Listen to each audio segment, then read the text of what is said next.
ఒకసారి చర్చలకు పిలవాలని మేము కోరుతున్నాం. ఏవో కమిటీలు వేస్తున్నారు, కాలయాపన చేస్తున్నారు, రేషనలైజేషన్ చేశారు.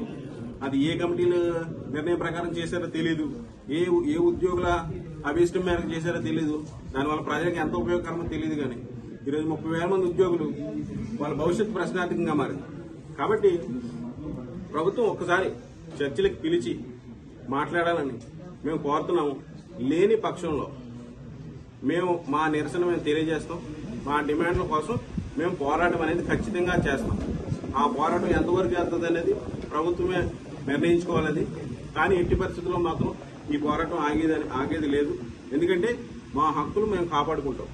ఏ విధంగా ప్రభుత్వం ప్రజలకు మంచి చేయాలని ఉద్దేశం ఉంటే, ఉద్యోగులకు మంచి చేయాలని ఉద్దేశం ఉంటే కనుక వెంటనే చర్చలకు పిలిచి మా డిమాండ్లు తెలుసుకుని సాధ్యాసాధ్యాలు పరిశీలించి కమిటీ వేయాలనుకుంటే అందులో భాగస్వామ్యం చేసి ఆ విధంగా మా సమస్యలకు పరిష్కారం చూపుతారని భావిస్తున్నాం.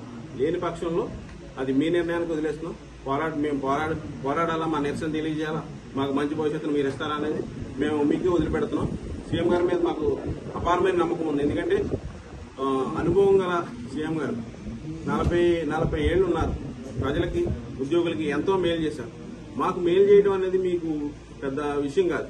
కాకపోతే మీ దాకా మా సమస్యను వస్తుందా లేదా అనేది కూడా మాకు తెలియదు. కాబట్టి ఒకసారి మా మీద దృష్టి ఉంచమని మీ ద్వారా ప్రభుత్వానికి, గౌరవ ముఖ్యమంత్రి వారికి తెలియజేస్తున్నాం. ఎందుకంటే మా సమస్య మీకు చాలా చిన్నదే, కానీ మాకు చాలా పెద్దదే. కాబట్టి ఒక్కసారి మా మీద దృష్టి ఉంచి మా సమస్యల్ని పరిష్కరించే విధంగా తమ నిర్ణయం తీసుకుంటారని, ఎటువంటి పోరాటాలకు మేము వెళ్లాల్సిన అవసరం ఉండబోదని మేము నమ్ముతున్నాం. ముఖ్యమంత్రి గారిని కోరుతున్నాము. ఆ విధంగా మా డిమాండ్ పరిష్కరించాలని ఆశిస్తూ అందరికీ ధన్యవాదాలు. భవిష్యత్ కార్యాచరణ ఖచ్చితంగా ఉంటుంది. ఎందుకంటే ప్రభుత్వం తీసుకునే నిర్ణయాలు బట్టే భవిష్యత్ కార్యాచరణ ఉంటుంది. ఎందుకంటే ఈ ప్రభుత్వం ఒక పక్కన వాలంటీర్లని వ్యవస్థను తొలగించామని చెప్తున్నారు, వస్తారా రారా అని వాళ్ళ సందిగ్ధులు ఉన్నారు. అలాగే మా 30,000 మంది ఉద్యోగుల భవిష్యత్తు ఏంటనేది చెప్పట్లేదు.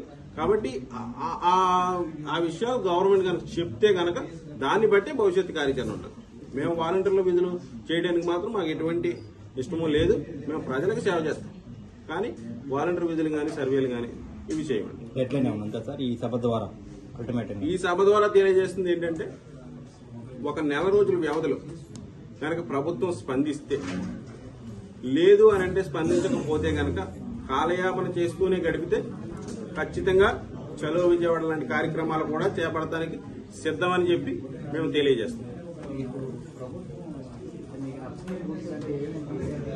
అంటే స్పష్టంగా మమ్మల్ని విధుల్లోకి తీసుకున్న రోజున మాకు చెప్పిన డ్యూటీలు, మా జాబ్ చాట్లు, మాకు ఇచ్చిన ట్రైనింగ్ల ప్రకారం గనక వాళ్ళు మమ్మల్ని వినియోగించుకుంటే పర్వాలేదు. కానీ కేవలం సర్వేలకు మాత్రం వినియోగించుకుంటున్నారు. తర్వాత మాకు ఇచ్చిన జాబ్ చాట్ను కూడా మమ్మల్ని ఇంప్లిమెంట్ చేయనివ్వలేదు ఎక్కడా కూడా. అది వాళ్ళు ఎందుకు ఇంప్లిమెంట్ చేయనివ్వలేదు అనేది ఇతర శాఖల సమన్వయ లోపము లేదంటే ఏ విషయం అనేది మాకు తెలియదు. మా జాబ్ చాట్లు అనేది మాకు ఇంప్లిమెంట్ చేసుకోవడానికి అవకాశం కల్పించాలి ప్రభుత్వం. అధికారులే ఇచ్చున్నారు జీవోలు.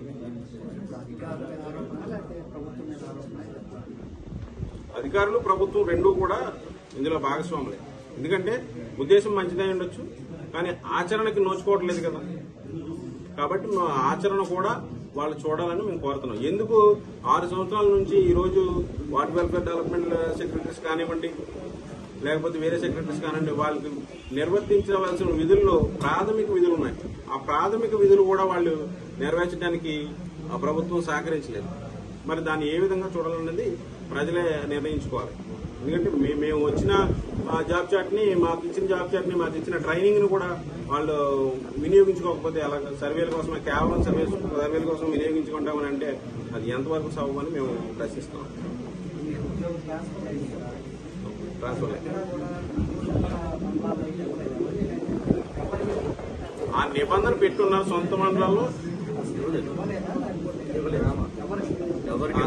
అర్బన్ వరకు అయితే, వార్డు సచివాలయాల మట్టుకు వాటికి అయితే మేము నిరసన తెలియజేశాం. బాగా హక్కు ఉంది, సొంత మండలాలు చేసుకునే అవకాశం కల్పించమని అడిగినప్పుడు, రోడ్డుకి నిరసన చేసినప్పుడు ప్రభుత్వం స్పందించి వార్డు కార్యదర్శుల మట్టుకు మాత్రం మీరు సొంత మండలాల్లో పనిచేసుకోండి, విలేజ్ వాళ్ళు మాత్రం సొంత మండలాల్లో పనిచేసుకోకూడదని చెప్పి చెప్పున్నారు. అది ఏ కారణం చేత చెప్పున్నారో మాకు తెలియదు. మరి వాళ్ళ కోసం కూడా అడిగాము. మరి వాళ్ళు విలేజ్ వాళ్ళకి ఎందుకు ఆ రూల్ అప్లికేబుల్ చేయలేదు అనేది మాకు ఇంకా తెలియలేదు. వాళ్ళు ఏ కమిటీ రిపోర్ట్స్ ప్రకారం కూడా రేషనలైజేషన్ చేశారో తెలియదు. అలాగే ఈ ట్రాన్స్ఫర్లు ఏ కంపెనీ నివేదిక ప్రకారం చేశారో తెలియదు. ఇంకా